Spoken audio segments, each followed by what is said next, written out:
अरे एक तो मोहन भैले कजरा टिकुलिया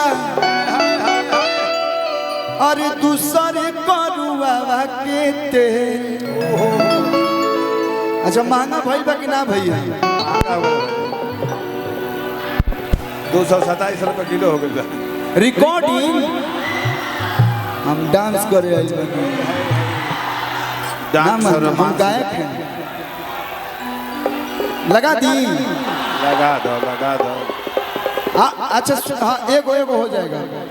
शालिनी जी भी बोल रही थी क्या कि सर एगो डांस होना चाहिए। होना चाहिए भाई। क्या जी? पारुल जी के साथ एगो हम गाना कर रही। गाना तरह होली के लेकिन वो अभी तक ट्रेंडिंग में बा।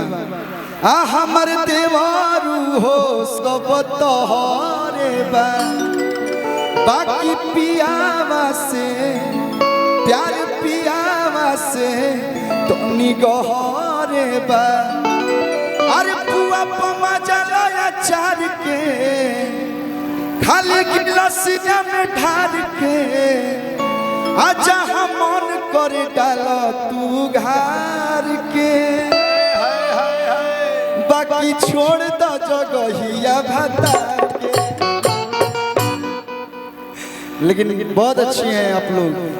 लगा दीजिए कि एगो डांस लगा दीजिए कि एक तो मोहन भइले कजरा टिकुलिया अरे दूसरे करुआ के तेल। रउआ लोग के मालूम हो कि डीजल पेट्रोल के दाम बढ़ता। बियाह शादी भइल बा हमार भइल बा तो हमरा मालूम बा। लिपस्टिक के भी दाम बढ़ गइल बा। है मैं ब्रांडेड लगावे ला लोग कि एक तो मोहन भइले कजरा टिकुलिया दूसरे करुआ के तेल। हत तीसरे मोहन भइले देवता हर भैया असुतिले से जरिया के। Thank you so much. तो आइए